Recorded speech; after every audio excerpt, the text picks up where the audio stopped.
Praise be to God, there is no other God except God. As we know, Abraham had two main sons, Isaac, the father of Jacob, Israel, from whom the Israelites descend. The other main son was Ismail, from whom the Arabs descend. And here is what God tells Abraham about Ismail in Genesis 17:20. He says, "As for Ismail, I have heard you. I will surely bless him. I will make him fruitful and will greatly increase his numbers. He will be the father of 12 rulers. And I will make him into a great nation." Now, among other things, I believe this prophesied to be about the end times as well. So the Arabs will be ruled by 12 rulers at the end times. Now, given that we are almost in the end times, it's quite safe to speculate that the 12 rulers will rule the 12 Arab states. So the Arabs consist of the people in these 12 states. Saudi Arabia, United Arab Emirates, Qatar, Bahrain, Kuwait, Oman, Jordan, Iraq, Yemen, Palestine, Syria, and Lebanon. All of them are in the Arabian Peninsula. Now, apparently Muhammad was told by the Jews about this biblical prophecy, and they understood it in the same way as I understand it, but then the later hadith writers wrote it as a hadith, and hid the fact that Muhammad was giving his interpretation of the biblical prophecy, and not his own prophecy. So now the traditional Muslims attribute this prophecy to Muhammad, even though this was known thousands of years before Muhammad. Even worse, Shia people misunderstood this prophecy, and they invented the idea that there will be 12 rulers after Muhammad, starting with Ali, and then his son, and then his grandson, and so on, one after another, across time, and then the world will end. But the 12th descendant after Ali came, and their prophecy was not fulfilled. They killed or hid the 12th descendant, and invented another lie, their so-called hidden imam, so they can cover up the first lie. Bizarre lie after bizarre lie. Completely baseless, non-Quranic ideas. But let me tell you how that biblical prophecy about the 12 Arab rulers should be understood. It should not be understood as 12 Arab rulers across time, but as 12 Arab rulers across space, which means 12 rulers of 12 Arab states at the same time, 12 Arab groups. And it should be understood like this because Ismail had 12 sons, and from them descend 12 Arab nations. Let me explain this prophecy even further. See, even though I have listed here 12 Arab states, so far only 11 of them have their own rulers. Only 11 of them are independent. But the Palestinians are still not an independent Arab state. They are occupied by Israel. This means that the prophecy is almost fulfilled, but not yet. This means that eventually the Palestinians will get their full rights, and that will be one of the signs that the end of the world has approached very near. When the Palestinians get their full rights, when the Arabs are divided into exactly 12 distinct groups under 12 distinct rulers. Now, before I go further and analyze what the Quran says about the Arabs, let me first make it clear that no Arab nation today is a pure Arab nation. For example, Saudi Arabians might be about 70% pure Arab, while Lebanon might be only about 30% pure Arab, and the others are somewhere in between. I tried to order them here from the most Arab to the least Arab, approximately, depending on how much they got mixed with other nations. So today they are only a certain percentage Arab, and therefore when the Quran says something about them, it is actually talking about the concept of a pure Arab, which applies to the Arabs of today up to a certain percentage, not fully. To show you what I mean by this, let me take an example. Jesus says in the Bible that if you believe, then if you say to the mountain, "May you be thrown into the sea," it will happen. This is true. However, if any of us today say to the mountain, "May you be thrown into the sea," it will not happen. And this is because we are not 100% believers. What Jesus said was true, but what he said applies 100% only to 100% believers. And if we are only 70% believers, then that statement applies to us only 70%. So in our case, with 70% belief or less, when we say to the mountain, "May you be thrown into the sea," it will take time until it happens. It will happen when the end of the world comes. So what Jesus said applies to us 70% or less, not because his statement was only 70% correct, but because we fit the description in that statement only 70%. In the same way, because Arabs today are not 100% Arabs, what the Quran says about Arabs applies only up to a certain percentage to them today, depending on how much Arab they are. So the Arabs in the Arabian Peninsula today are on average only about 50% Arabian today. And this percentage keeps going down until the end of the world, when the Arabs will fit the qualification of being an Arab very close to 0%. But today, let's say that they are still 50% Arab on average. Even more, when the Quran says something negative specifically about the Arabs, bear in mind that from each nation, 91% of the people are not believers anyway, which I explained in another video. But this means that 91% of that negativity is already shared between Arabs and non-Arabs. But the question is there more negativity among the Arabs on top of the negativity which applies to all the other nations? The answer is, if you take all the times into consideration, no. But there might be fluctuations at specific times where God puts some additional negativity on them to compensate for the fact that he plans to put some additional positivity on them at another later time to keep it equal on average. But even then, the difference is only lower than 50% Arabism times 10% belief, which is only 5% difference. So this means that whatever is said specifically, negative or positive about the Arabs in this video, keep constantly in mind that it either applies to only less than 5% of them, or it applies to all of them, but in less than 5% of the time, or it applies to all the other nations as well, but we just happen to be talking about Arabs in this video. So let me leave this disclaimer here on the screen while I continue to talk bad and good about the Arabs. Let's start with the bad. Here is what Rashad Khalifa said about the Arabs in the 1980s. So I wrote here back in 1980, 1400, that God had forsaken the Arabs. The Arabs meaning in the Arabian Peninsula. Rashad made this statement based on his personal experience with Arab leaders, his intuition, and inspiration, but he did not know how to fully explain it. I know how to also explain it, thanks to God, so here is the explanation. The nations of the past, depending on how isolated they were from other nations, they developed different tendencies and preferences for what type of evil they are willing to tolerate, and what type of evil they are not willing to tolerate. For example, Sodom and Gomorrah tolerated homosexuality, but they probably did not tolerate violence. It was all about having fun for them.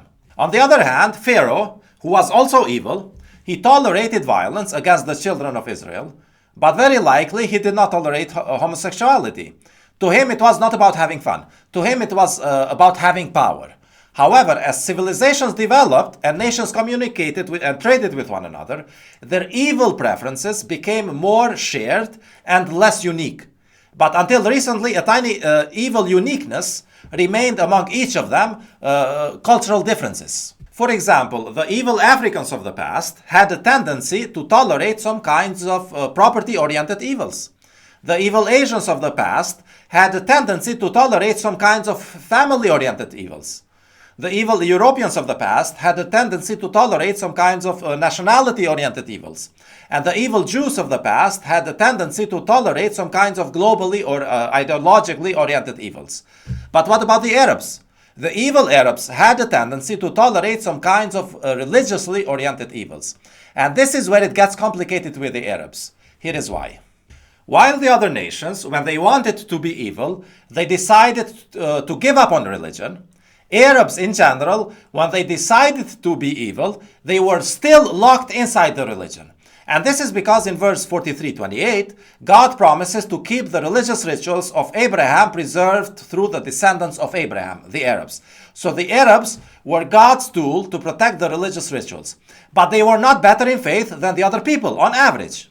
So what happened is that when the Arabs lost their faith, God still made them keep their religious rituals through social pressure and other things.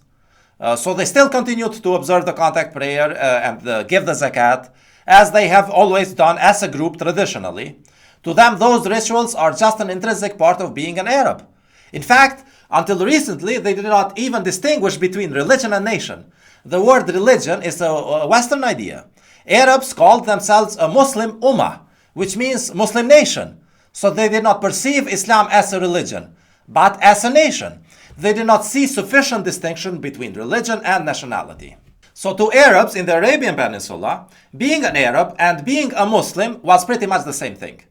This is why in verse 49:14, God tells the Arabs to say that they are Muslims. Now, if the Arabs were sometimes Muslims and sometimes not, God will not say that, because then God's word will not be true. But when God orders the Arabs to say that they are Muslims, then it is done. God's word is true. So this means that being an Arab automatically meant being a Muslim. However, religion, organized religion, and nation are the same thing for the Arabs. So the Arabs were always Muslim by virtue of their nationality and organized religion. Now, because they were locked by God inside the Muslim nationality and Muslim organized religion, whenever they were not believers, instead of leaving Islam as an organized religion, they added something on top of Islam without leaving it. So whenever God wanted to let them deserve hell, instead of making them leave organized Islam, God let them add something else on top of organized Islam to nullify their Islam. In this way, they could express their disbelief while still being locked inside organized Islam to preserve it. In other words, when God weakened the souls of non-Arabs, He just did not give them spiritual food. But when God weakened the souls of Arabs, He still gave them food, but He let them add poison on top of the food. So their souls got weakened anyway. And organized Islam consists of the Friday prayer, organized prayer, and zakat, organized charity, nothing else. The Friday prayer includes in itself the contact prayer, so the Arabs preserved their contact prayers through common prayer during Friday, which indirectly lets people double check each other's prayer. And therefore it keeps it preserved for all generations. So one of the purposes of the Friday prayer is to confirm each other's contact prayer once a week, and this keeps it unchanged across generations. And in Arabia, since the time of Muhammad, there has never been a Friday where the Friday prayer was not performed. And therefore the Arabs did not lose it. They preserved all the necessary steps of the contact prayers. All those steps were in there. But they added things on top of it. For example, mentioning the name of Muhammad unnecessarily and doing salawat for Muhammad and this nullified their contact prayers. And therefore, all that spiritual food which they ate damaged their soul as much as it nourished it. So that was the first part of organized religion which they preserved, while being disbelievers for centuries. The second part of organized Islam is zakat, organized charity, public charity. This religious ritual was again all preserved among the Arabs. And unlike the contact prayers, which was not accepted by God for centuries because it indirectly involved idol worship, there was no idol worship involved in their zakat. So God actually accepted it until 1980. So the only thing which kept the Arabs from being cursed as a community is the fact that they observed organized zakat, organized charity, without idol worship, which God accepted. However, regardless of whether zakat is being done correctly or not, there is a condition for God to accept it. And that condition is that they should not reject a messenger whom God sends. This condition is in verse 9:54. So for as long as God did not send another messenger from the time of Muhammad, the organized zakat of the Arabs was accepted by God. However, in 1980, God sent his messenger of the covenant, Rashad Khalifa, and because they rejected him, then even their zakat became unacceptable and nullified, according to verse 9:54. So this is why Arabs were cursed since 1980, while still remaining inside of their organized Islam, so they can preserve the rituals of Islam. The question is, will this curse go forever, or will it be removed? Well, here is the good news. The curse was removed during last year, in 2021. So God closed the door to the Arabs from 1980 until 2020 for 40 years, but He opened another door for them now. Since last year, since 2021, we have established public organized zakat online, which can reach the Arabs, and they have started to join. By the way, they would not join while being believers otherwise, without organized zakat. Because organized zakat is part of being a pure Arab, and it was not possible for God's messenger of the covenant to organize the public zakat for them, given that they lived in different countries, and there was no internet then. But today God made it possible as part of His plan through internet to open the door again for the Arabs. And you know what? For 13 years, since 2008, I have been preaching online and not a single Arab believed. until I organized the public zakat through internet. And then on the 14th year, soon enough, they started believing and joining us. And today, about 10% of our congregation are Arabs, people born in the Arabian Peninsula. And apparently, now I realize that God had a system and a purpose for the temporary curse and redemption of the Arabs. The system was similar to the time of Moses. During the time of Moses, when the Jews disobeyed Moses, God cursed the Jews and left them in the desert for 40 years, as we are told in verse 526. And similarly, there are exactly 40 years from 1980, when God sent the messenger of the covenant, until 2020. On the 41st year, in 2021, God lifted the ban on Arabs, and soon after that, they started to join us. So this was the system. Now, here is the purpose. God's purpose is to use the Arabs as the supporters of believers during the end times, during the time of the Mahdi. However, this would mean that they would be given priority over the other people in the end times. But God is not racist. To God and to me, the Arabs are not better than the non-Arabs. There's no chance. God will send an equal proportion of people from all races and nations to heaven. But if God is going to use the Arabs for the end times and give them priority then, during the times of the Mahdi, then to compensate for that, God left them behind from 1980 until 2020. And now that I look back at it, it all makes sense. I had tried to understand organized zakat for many years because I was aware that there was something missing in the zakat, in the way the submitters after Rashad Khalifa were understanding it.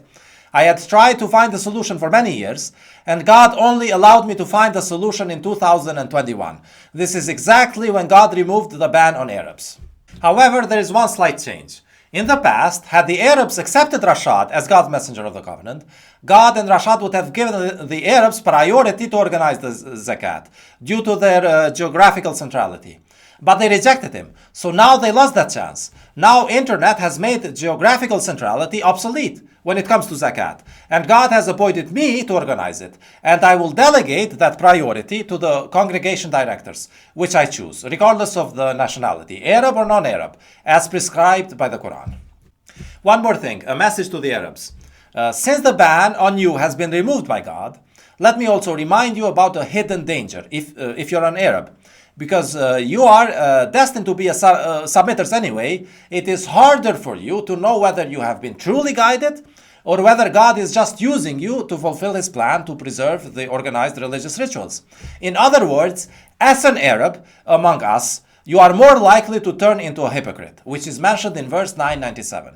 The other people are more likely to leave submission, which is actually a blessing in disguise, because if they leave, they know they left, and they might repent and come back. But you are less likely to know that you have left, which makes it harder for you to find your way back, because you might not even know that you are lost. And to help you with that, if you are an Arab, I looked at the verses where God specifically addresses the Arabs, specifically talks to them, and in those verses I found 7 main signs which you can use as indicators to know whether you are being truly guided or whether God is only using you to preserve the Abrahamic religious rituals. First sign, are you a muhajir, migrant? Verse 9:100. Or do you live in the same country where you were born? Or even better, how willing would you be to migrate if you have to do it in the cause of God? Second sign, are you an Ansar, supporter? Verse 9:100. If another submitter needs to migrate in the cause of God, how willing are you to offer your house for support? In case there's space for them, provided that the general rules allow it, of course, until they can support themselves, provided that they don't take advantage of the good deed. Verse 9:100 says, as for the early vanguards who immigrated, muhajirun, and the supporters who gave them refuge, ansar, and those who followed them in righteousness, God is pleased with them and they are pleased with him. Third sign, are you trying to hide behind God's messenger? Verse 9:90 and 9:91. This sign does not apply to weak men or to women or to children because they are not expected to necessarily engage in public struggles. So when I organize something, if you are an Arab man blessed with wealth or education, are you intentionally trying to stay at the back of the struggle? Are you hiding yourself so that others don't know who you are? Or are you trying to come at the front of the struggle? In verse 9:120, God says to you that you will not suffer even a little bit in the cause of God without having it written down for you as a credit. God never fails to recompense those who work righteousness. Fourth sign. When you spend in the cause of God, when you give the zakat, for example, does it feel like a loss which you have to undergo so you can be with submitters? Or does it actually make you happy? Verse 998. Do you believe that your spending will be a means towards God and the means of supporting the messenger? Verse 999. If the second one is true, then indeed it will bring you nearer, and God will admit you into his mercy. God is forgiver, most merciful. Fifth sign. When your financial independence increases, does it feel like a better opportunity to be closer to the messenger of God, or like a better opportunity to stay further away from the messenger of God? This is partly based on verse 48:11 and the verses around it. Sixth sign. How much do you believe that the messenger of God and the believers will eventually win? Verse 48:12. Seventh sign. Do you think that you are doing me a favor by being submitters, or do you think that God has done you a favor by being submitters? Verse 49:17. And these are the signs which indicate now or in the future how guided an Arab who has joined us is. So to conclude, when it comes to the Arabs, they have to rely on other signs beyond submission to know if they are believers, because submission comes naturally to them anyway by virtue of their nationality. And so submission is only a partial sign of their belief.